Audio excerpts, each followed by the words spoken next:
jour par la voix dans ta tête. Cette voix qui doute, qui se plaint, qui a peur, qui abandonne. Tu n'as pas besoin de plus de motivation. Tu as besoin de contrôle mental.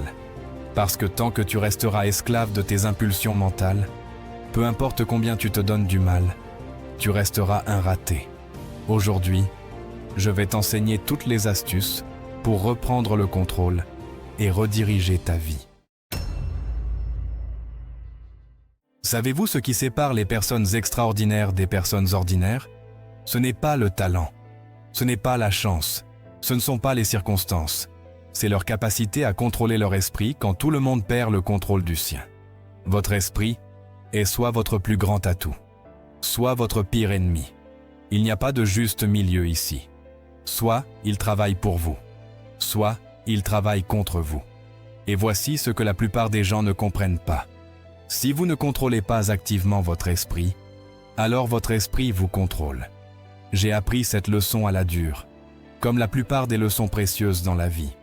J'avais 25 ans, j'étais fauché, et je me demandais pourquoi ma vie ne se déroulait pas comme je le voulais. J'avais des rêves, j'avais des désirs, j'avais des plans. Mais d'une manière ou d'une autre, rien ne se passait comme je pensais que cela devrait. Et puis un jour, un mentor m'a posé une question simple qui a changé ma vie pour toujours. Il a dit « Brian, que se passe-t-il là-haut » Et il a pointé sa tête. Cette question m'a frappé comme un éclair.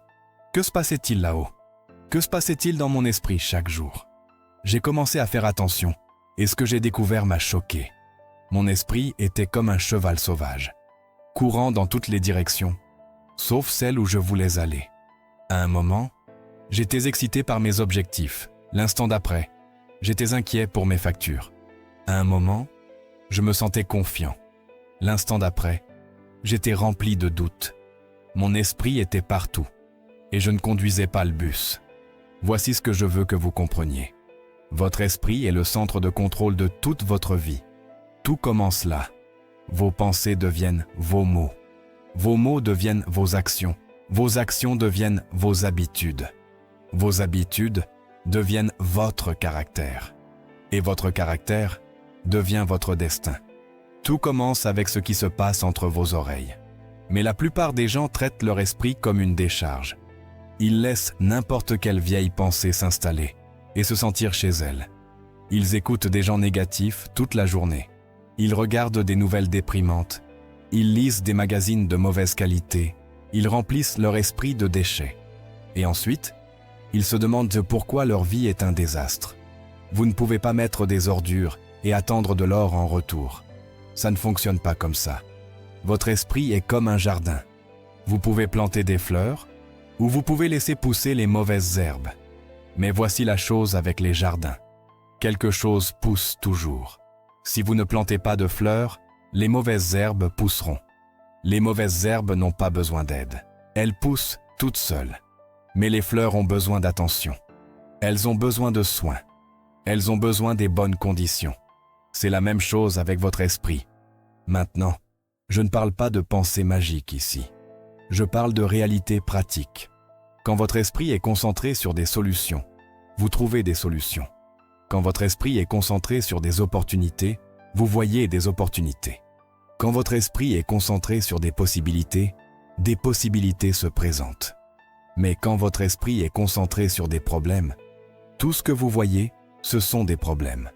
Quand votre esprit est concentré sur ce qui ne va pas, c'est tout ce que vous remarquez. Votre esprit trouve ce que vous lui dites de chercher. Une autre chose que j'ai apprise. Un esprit non contrôlé vous coûtera tout. Il vous coûtera vos relations. Parce que vous serez lunatique et imprévisible. Il vous coûtera vos finances. Parce que vous prendrez des décisions émotionnelles au lieu de décisions intelligentes. Il vous coûtera votre santé parce que vous serez stressé et anxieux tout le temps. Il vous coûtera vos rêves. Parce que vous abandonnerez. Au premier signe de difficulté. J'ai vu des gens brillants échouer misérablement parce qu'ils ne pouvaient pas contrôler leurs pensées.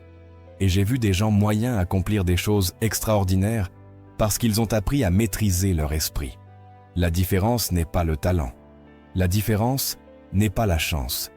La différence n'est pas l'origine ou l'éducation. La différence est la discipline mentale. La plupart des gens vivent toute leur vie en pilote automatique mental. Ils réagissent à ce qui leur arrive. Quelque chose de bien arrive. Ils se sentent bien. Quelque chose de mauvais arrive. Ils se sentent mal. Ils sont comme une feuille soufflée par le vent, allant là où le vent les emmène. Ils ne contrôlent pas leur état émotionnel. Ils ne contrôlent pas leur état mental. Ils réagissent simplement à la vie au lieu de la créer.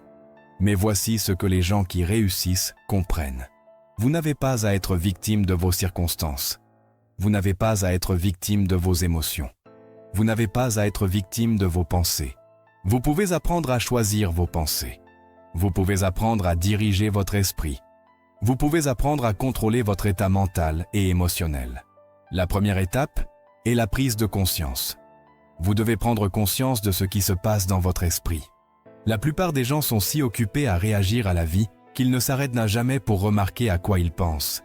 Ils sont en pilote automatique mental et ils ne le savent même pas. Mais vous ne pouvez pas changer ce dont vous n'êtes pas conscient. Commencez à prêter attention à vos pensées. Remarquez à quoi vous pensez le matin en vous réveillant.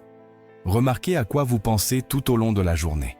Remarquez à quoi vous pensez avant de vous coucher. Vos pensées vous aident-elles ou vous nuisent-elles?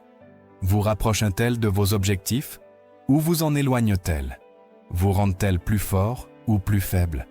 Voici ce que j'ai découvert. L'esprit de la plupart des gens est rempli de déchets mentaux. Ils s'inquiètent pour des choses qui pourraient ne jamais arriver. Ils sont en colère pour des choses qui se sont passées il y a des années. Ils sont frustrés par des choses qu'ils ne peuvent pas contrôler. Ils dépensent leur énergie mentale pour tout, sauf pour ce qui compte le plus. Votre esprit a une capacité limitée. Vous ne pouvez penser qu'à un certain nombre de choses à la fois. Donc, si votre esprit est rempli d'inquiétude, de doutes, de peur et de pensées négatives, il n'y a pas de place pour les pensées qui pourraient réellement aider. Il n'y a pas de place pour la pensée créative. Il n'y a pas de place pour la pensée axée sur les solutions. Il n'y a pas de place pour la pensée axée sur les opportunités. Mais quand vous nettoyez votre régime mental, quand vous commencez à contrôler ce qui entre dans votre esprit, tout change. Quand vous arrêtez de nourrir votre esprit avec de la malbouffe mentale et commencez à le nourrir avec de la nutrition mentale, toute votre vie se transforme. Pensez-y de cette manière. Vous ne mangeriez pas des ordures et ne vous attendriez pas à être en bonne santé, n'est-ce pas? Bien sûr que non. Mais la plupart des gens nourrissent leur esprit avec des ordures tous les jours et se demandent pourquoi ils se sentent mal. Votre esprit a besoin d'une bonne nutrition, tout comme votre corps. Quel genre de livres lisez-vous? Quel genre de musique écoutez-vous? Quel genre de conversation avez-vous? Quel genre d'émission de télévision regardez-vous? Quel genre de site web visitez-vous? Tout cela est de la nourriture mentale. Et tout comme la nourriture physique, la nourriture mentale vous rend plus fort ou plus faible. Il n'y a pas de neutralité. J'ai commencé à me poser de meilleures questions et cela a tout changé. Au lieu de demander « Pourquoi cela m'arrive-t-il toujours ?» j'ai commencé à demander « Que puis-je apprendre de cela ?» Au lieu de demander « Pourquoi la vie est-elle si difficile ?» j'ai commencé à demander « Comment puis-je m'améliorer dans la gestion des défis ?» Au lieu de demander « Pourquoi n'ai-je pas ce que je veux ?» j'ai commencé à demander « Que dois-je faire pour mériter ce que je veux ?» La qualité de vos questions détermine la qualité de votre vie. Les mauvaises questions vous donnent des réponses médiocres, mais les bonnes questions vous donnent de bonnes réponses. Votre esprit est comme un ordinateur. Il vous donnera exactement ce que vous le programmez pour chercher. Si vous lui demandez de chercher des problèmes, il trouvera des problèmes. Si vous lui demandez de chercher des solutions, il trouvera des solutions. La plupart des gens posent des questions terribles toute la journée. Pourquoi moi? Et si ça ne marche pas? Et si j'échoue? Que penseront les gens? Ces questions programment votre esprit pour trouver des preuves de toutes vos peurs et doutes. Mais les personnes qui réussissent posent de meilleures questions. Comment puis-je faire en sorte que cela fonctionne? Que ferais-je si je savais que je ne pouvais pas échouer? Quelle est l'opportunité ici? Que puis-je apprendre de cela? Une autre stratégie puissante que j'ai apprise est que vous devez contrôler votre régime mental, tout comme vous contrôlez votre régime physique. Chaque jour, vous nourrissez votre esprit avec des milliers de pensées, d'idées, d'images et de concepts. La plupart des gens sont complètement inconscients de ce qu'ils mettent dans leur esprit. Ils passeront 30 minutes à lire les étiquettes au supermarché pour s'assurer qu'ils mangent des aliments sains. Mais ils passeront des heures à remplir leur esprit de déchets mentaux sans y réfléchir à deux fois. Votre régime mental consiste en tout ce à quoi vous exposez votre esprit. Les livres que vous lisez, les conversations que vous avez, la musique que vous écoutez, les vidéos que vous regardez, les personnes avec qui vous passez du temps. Tout cela devient une partie de votre nutrition mentale. Et tout comme la nutrition physique, elle vous rend plus fort ou plus faible. Il n'y a pas de terrain neutre ici. Il y a des années, j'ai pris la décision de suivre un régime mental. J'ai arrêté de lire les journaux qui remplissaient mon esprit de problèmes que je ne pouvais pas résoudre. J'ai arrêté de regarder des émissions de télévision qui me rendaient en colère ou déprimé. J'ai arrêté d'avoir des conversations avec des gens qui voulaient seulement se plaindre de la vie. À la place, j'ai commencé à nourrir mon esprit avec des livres écrits par des personnes qui ont réussi. J'ai commencé à écouter des programmes éducatifs. J'ai commencé à avoir des conversations sur des idées et des possibilités au lieu de problèmes et de limitations. Le changement a été remarquable. En seulement quelques semaines, j'ai remarqué que ma pensée était devenue plus claire et plus positive. Je voyais des opportunités que j'avais manquées auparavant. Je trouvais des solutions au lieu de m'attarder sur les problèmes. Mon niveau d'énergie a augmenté. Ma confiance a grandi. Tout cela parce que j'ai changé ce que je nourrissais mon esprit. J'ai développé ce que j'appelle la discipline mentale. Ce sont des pratiques simples qui m'aident à contrôler mon esprit au lieu de laisser mon esprit me contrôler. Chaque matin, je passe du temps à penser à ce dont je suis reconnaissant. Cela programme mon esprit pour chercher des choses positives au lieu de problèmes. Chaque jour, je visualise mes objectifs comme s'ils étaient déjà atteints. Cela garde mon esprit concentré sur où je vais au lieu d'où j'ai été. Chaque soir, je passe en revue ma journée et me pose 3 questions. Qu'ai-je bien fait? Qu'aurais-je pu faire mieux? Que ferais-je différemment demain? Cela m'aide à apprendre de chaque expérience et à m'améliorer continuellement. Ces disciplines mentales peuvent sembler simples, mais elles sont incroyablement puissantes. Elles m'aident à rester maître de mon état mental, au lieu d'être contrôlé par ce qui m'arrive pendant la journée. Un autre point crucial est que vous devez protéger votre esprit comme vous protégeriez votre bien le plus précieux. Parce que c'est exactement ce qu'il est. Votre esprit est votre bien le plus précieux. Il est plus précieux que votre maison, votre voiture, votre compte bancaire ou toute autre chose que vous possédez. Parce que tout ce que vous avez est d'abord venu de votre esprit. Mais la plupart des gens sont négligents avec leur esprit. Ils laissent des personnes négatives déverser leurs problèmes sur eux. Ils écoutent des nouvelles pessimistes toute la journée. Ils s'exposent à des divertissements violents, déprimants ou de mauvaise qualité.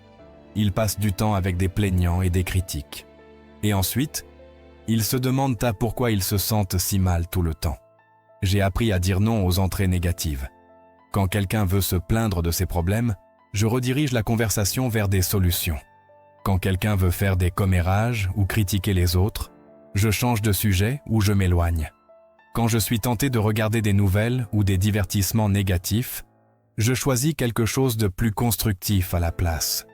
Il ne s'agit pas de vivre dans le déni ou d'ignorer la réalité. Il s'agit de protéger votre actif le plus précieux. Votre esprit est comme un ordinateur. Ce que vous y programmez détermine ce qui en sort. Programmez-le avec des ordures, et des ordures en sortiront. Programmez-le avec de l'excellence, et de l'excellence en sortira. Le contrôle mental signifie également apprendre à utiliser les problèmes comme des opportunités d'entraînement au lieu de laisser les problèmes vous vaincre. Chaque défi que vous affrontez est une chance de renforcer vos muscles mentaux. Chaque revers est une opportunité de pratiquer la résilience. Chaque obstacle est une chance de développer des compétences de résolution de problèmes. Mais voici ce que la plupart des gens ne comprennent pas à propos des défis et des difficultés. Ce ne sont pas des punitions. Ce ne sont pas des preuves que la vie est injuste ou que vous n'avez pas de chance. Ce sont des sessions d'entraînement. Ce sont des opportunités de croissance. Ce sont des chances de prouver de quoi vous êtes vraiment fait. Pensez-y de cette manière. Si vous vouliez développer votre force physique, vous n'éviteriez pas de soulever des poids parce qu'ils sont lourds. Vous les soulèveriez précisément parce qu'ils sont lourds. La résistance est ce qui vous rend plus fort. La difficulté est ce qui développe vos muscles. Le défi est ce qui crée la croissance. Le même principe s'applique à votre esprit. La force mentale ne vient pas des temps faciles.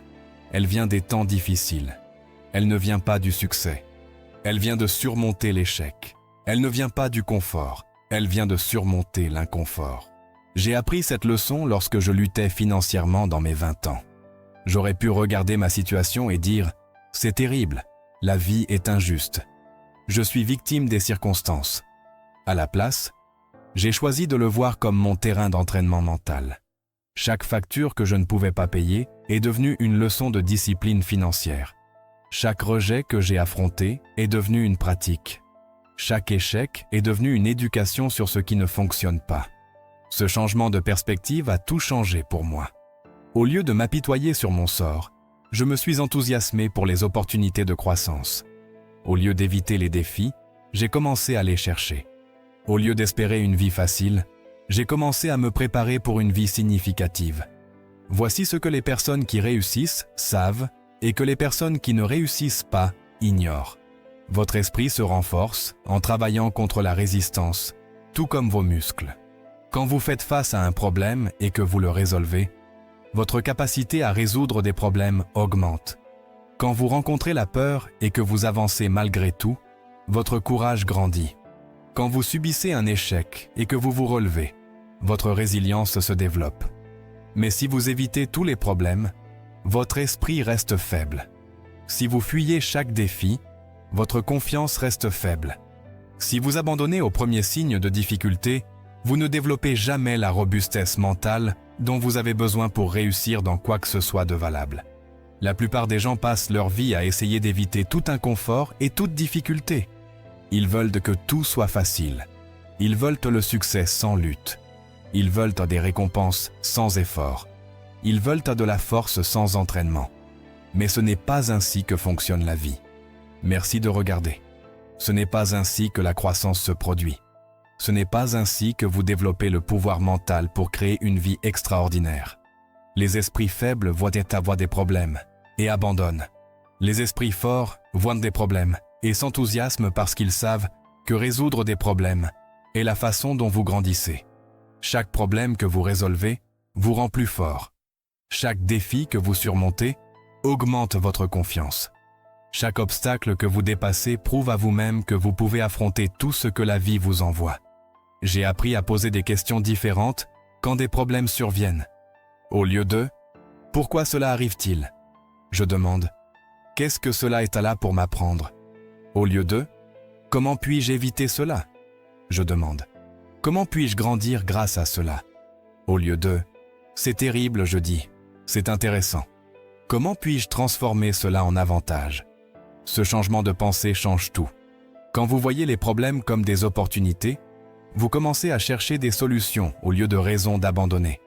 Quand vous voyez les défis comme un entraînement, vous commencez à vous renforcer au lieu de vous affaiblir. Quand vous voyez les revers comme des préparations pour des retours, vous commencez à vous relever plus rapidement. Votre esprit a besoin d'exercices réguliers, tout comme votre corps.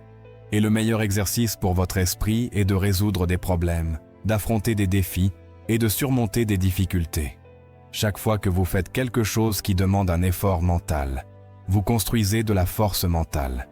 Chaque fois que vous persévérez quand vous voulez abandonner, vous développez de la robustesse mentale. La plupart des gens essaient d'éviter toutes les difficultés et tous les défis. Ils veulent que la vie soit facile. Mais facile ne construit pas de force. Facile ne développe pas de caractère. Facile ne crée pas de confiance. Vous devenez fort en faisant des choses difficiles. Vous développez de la confiance en faisant des choses qui vous effraient. Vous construisez du caractère en faisant ce qui est juste, même quand c'est difficile. J'ai commencé à chercher des moyens de me défier mentalement. J'ai lu des livres qui ont élargi ma pensée. J'ai entrepris des projets qui m'ont obligé à apprendre de nouvelles compétences. J'ai fixé des objectifs qui semblaient presque impossibles. Pas parce que j'aimais être mal à l'aise, mais parce que je savais que c'est ainsi que je grandirais. Ce qui est intéressant avec la force mentale, c'est qu'elle se cumule avec le temps. Chaque petite victoire renforce votre confiance pour le prochain défi. Chaque problème que vous résolvez vous donne la preuve que vous pouvez résoudre des problèmes. Chaque objectif que vous atteignez prouve à vous-même que vous pouvez atteindre des objectifs. Mais cela fonctionne aussi dans l'autre sens. Chaque fois que vous abandonnez, il devient plus facile d'abandonner la prochaine fois. Chaque fois que vous trouvez des excuses, il devient plus facile de trouver des excuses. Chaque fois que vous choisissez le chemin facile, il devient plus difficile de choisir le chemin difficile quand cela compte. C'est pourquoi la discipline mentale est si importante. Il ne s'agit pas seulement des grands moments, il s'agit des petites décisions quotidiennes. C'est choisir de se lever quand votre alarme sonne, au lieu d'appuyer sur le bouton de répétition. C'est choisir de faire de l'exercice quand vous n'en avez pas envie. C'est choisir de lire quelque chose d'éducatif, au lieu de regarder une télévision sans intérêt. C'est choisir d'avoir une conversation positive au lieu d'une négative. Ces petites décisions peuvent ne pas sembler importantes, mais elles construisent votre force mentale chaque jour. Elles entraînent votre esprit à être discipliné au lieu d'être paresseux. Elles apprennent à votre esprit que vous êtes aux commandes, pas vos émotions ou vos circonstances. Votre esprit sera soit votre serviteur, soit votre maître. Il n'y a pas de juste milieu. Soit vous contrôlez votre esprit, soit votre esprit vous contrôle. Soit vous dirigez vos pensées, soit vos pensées vous dirigent. La bonne nouvelle est que vous avez le pouvoir de choisir. Dès maintenant, aujourd'hui, vous pouvez décider de prendre le contrôle de votre esprit. Vous pouvez décider de devenir le maître de vos pensées au lieu d'être leur esclave. Vous pouvez décider de diriger votre énergie mentale vers ce que vous voulez. Merci. Mais voici la chose. Cette décision doit être prise à nouveau chaque jour. Vous ne pouvez pas décider une fois et ensuite l'oublier. La discipline mentale n'est pas une destination à laquelle vous arrivez. C'est une pratique que vous maintenez. C'est un muscle que vous devez continuer à exercer. C'est une compétence que vous devez continuer à développer. Chaque matin, quand vous vous réveillez, vous avez un choix. Vous pouvez laisser votre esprit vagabonder librement ou vous pouvez en prendre le contrôle. Vous pouvez laisser les pensées négatives dominer votre pensée ou vous pouvez choisir des pensées positives. Vous pouvez vous concentrer sur les problèmes ou vous pouvez vous concentrer sur les solutions. Vous pouvez vous inquiéter de ce qui pourrait mal tourner ou vous pouvez vous enthousiasmer pour ce qui pourrait bien se passer. C'est un cycle positif qui se construit sur lui-même. Mais tout commence par prendre le contrôle de votre esprit. Tout commence par la décision de devenir le maître de vos pensées au lieu d'être leur victime. Le moment de commencer est maintenant, pas demain, pas la semaine prochaine, pas quand tout est parfait. Maintenant, aujourd'hui, ce moment. Parce que chaque moment que vous attendez est un moment où votre esprit fonctionne sans votre contrôle.